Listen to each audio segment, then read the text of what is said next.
I'm so glad that you're here. So, I need to explain why I've been MIA for a few days. My daughter works with children for the summer, and she brought home a case of viral enteritis, which is just a stomach bug, stomach flu, I guess. And so I've spent the last few days taking care of her, and now I have it. So, I love when people share. So I just haven't really felt much like it, hence the no makeup. However, I did use my ring light on the warm setting, and I made myself a backdrop, which is just, you want to know how low tech I am? This is just a black sheet. But I thought, okay, I can work with this, right? And that way it'll just be nice and calming for everybody. But I did want to let you know what's going on. If you're new here, thanks for giving me a chance. This might not be the perfect video to start with, but thank you. And please feel free to like, comment, and subscribe. And if you're returning, thank you so much. I appreciate you guys more than you know. And I know everybody says that, and they mean it too. But guys, you touch my heart. You really do. So thank you for that. So, I've had a few comments on the last video and my innocence. I can laugh at myself too. But I want to talk about something kind of the opposite of laughing at yourself. Because I love to say don't take yourself so seriously. But I thought today we could talk a little about standing up for yourself and how to do it. Okay? Because I've heard a lot of really unkind comments that people had directed at them. And you know me, I try to give you the tools I've learned. And one of my superpowers is that I always know the right thing to say. Usually the next day. But regardless, I have stored them all up for you. So I thought I would just do a little reenactment of some scenarios, and maybe you guys can learn from it and maybe use it. Okay, some of them we've actually touched on before, but for the most part. Okay, so first of all, my all-time favorite. You know, mental health really isn't a thing. Well, I don't know where you got your medical degree, because there are whole sciences devoted to mental health, and it is a thing. And one of the ways I know it's a thing is I have issues with it. Now, I appreciate that you think you're helping me, but you're not. And if you don't think you're helping me, but you felt the need to say that to me, go away, please. I need to surround myself with people who care and support me. And this isn't doing it.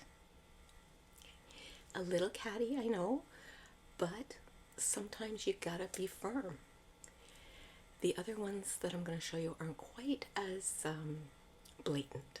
Okay, so, honey, if you just snap out of it, you'll feel better. This is my answer. I love that you want me to feel better. I want to feel better too. But I can't snap out of it. Okay, this isn't something I have control over. It's not a light switch that I turn. Oh, I feel like having mental health issues today.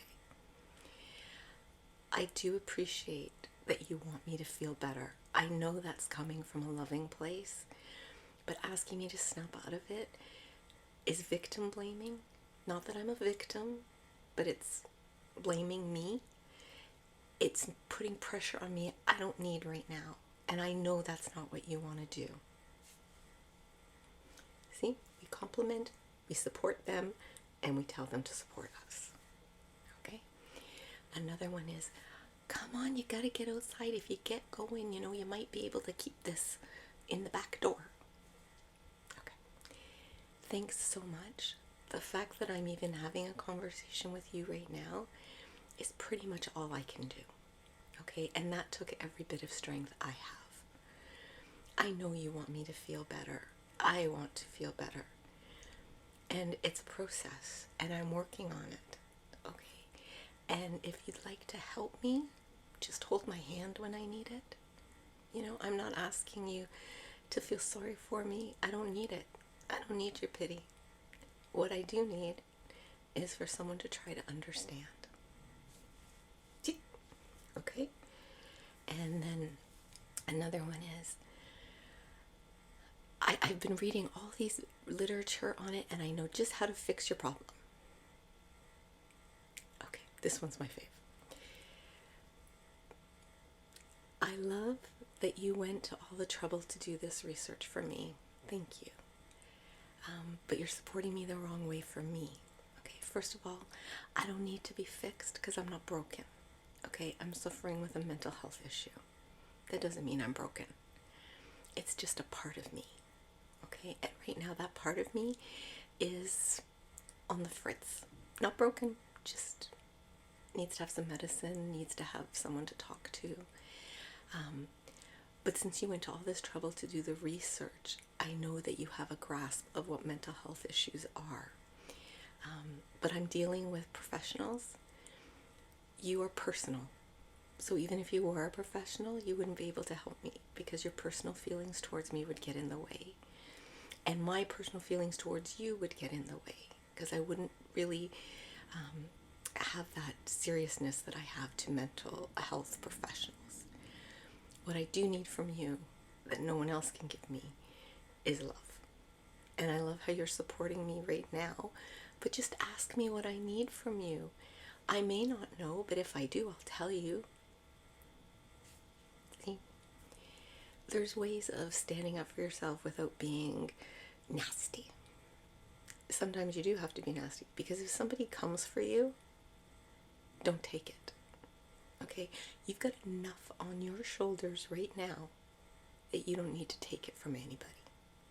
Okay? So if they come for you not from a loving place, from the mean person place, take them down. And by that I mean stare dead in the eye. Say nothing. Practice the Taylor Swift death stare, my friends. I have it down. Wait for it.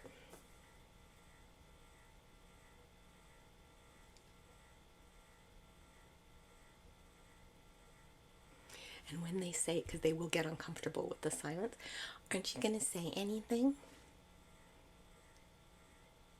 No, I think you've said quite enough.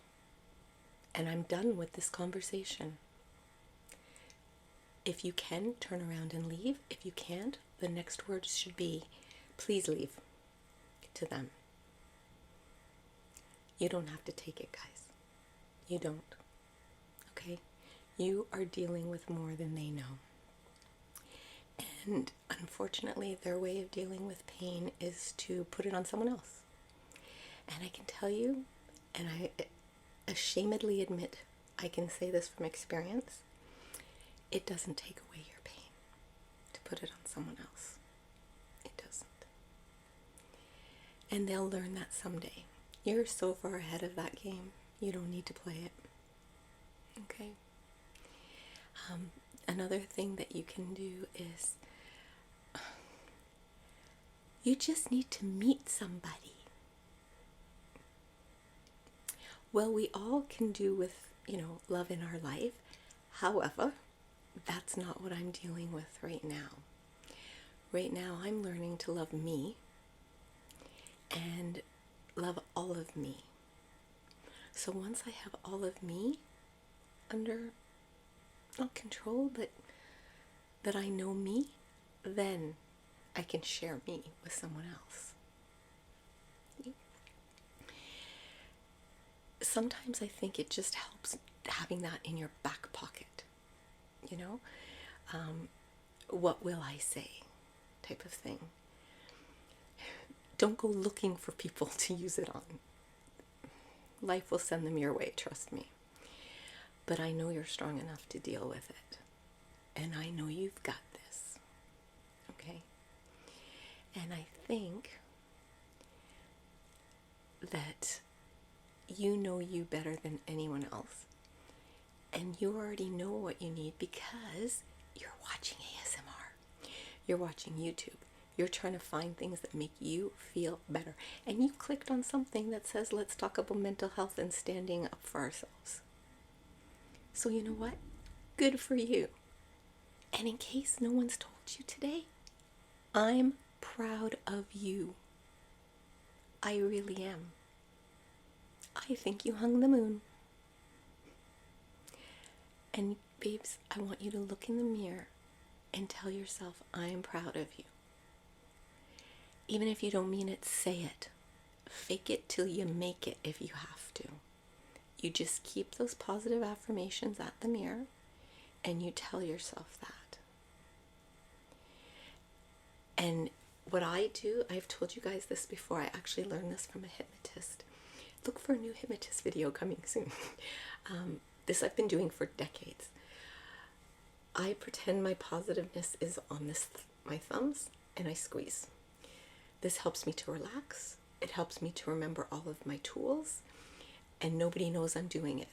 You know, I can sit down with someone who's annoying me, press these together, and I know that I'm giving myself positive affirmations, even if I'm not putting them into words. You guys have this. I promise you. You have this. Okay? This one's a really short video, guys, just because I'm fading fast. But I was reading some emails and comments and things from people, and yeah, you know what? We need to learn how to stand up for ourselves. To have tools in our tool belt, as I like to say. And I am a big believer in never fighting ignorance with ignorance, never fighting hate with hate, okay? All you get is more hate. But somebody that generally would like to learn from you, teach them. You know more about your mental health than anyone. Ask them what they think a panic attack is. And then try as hard as you can to put into words what it feels like. And ask them to please listen without interrupting. Because people will always, or they'll say, well, that's okay, but. I used to be really bad for that in my 20s, like really bad. I know exactly what you mean because I went and the great answer for that is, I'm sorry you went through that. I wish you had confided in me at the time. I would have listened. And that's what I need you to do. Everyone's circumstances and everyone's feelings are different. You can put 10 people in the same situation and you can have 10 different reactions. Okay? So, yeah, you know, that's just the way it is. I think people respond much better to being invited into a dialogue than a lecture. And that goes two ways, you know. And the other thing we always have to be careful of, standing up for ourselves is great. Indicating what we need is great. We don't want to get stuck in our own head.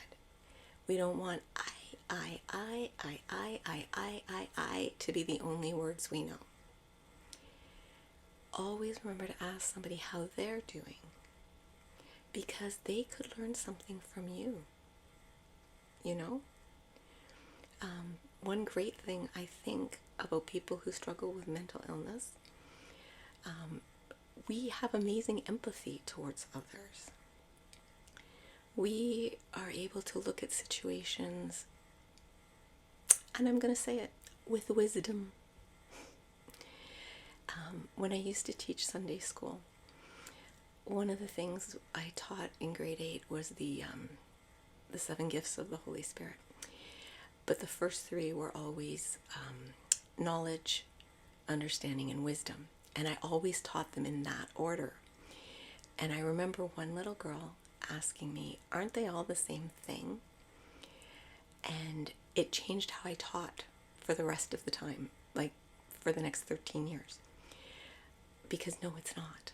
Knowledge is what you know. Understanding is getting what that knowledge is into your brain and understanding it. Wisdom is knowing what to do with that understanding. You know what I mean? It's like, I'm trying to think of a good example. What did I used to tell the kids? Oh yeah, it's like someone gives you, okay, at the time we had radios. For you younger people, those were things we plugged in. They were usually big too. But knowledge is knowing that the music comes out of the radio. Understanding how radio works knows we need batteries or we have to plug it in. Wisdom is playing it because we put the batteries in or we plugged it in. We took our understanding and knowledge and put them to use. And I find with mental health, we got wisdom, peeps. You know what? You can think what you want, but you are wise. You are wise. And you're already looking for help. You're looking for answers. You're understanding how you deal with things. Damn right, I'm proud of you. I'm very, very proud of you. You guys, you are so much more than you think you are. You are so much stronger than you think you are. You're so much smarter than you think you are. You are so much more together than you think. Okay? If you can't trust yourself on that, trust Auntie Angel. I will never lie to you. Okay, guys. I love you. I value you. I honor you. And I'm so very, very glad that you were born.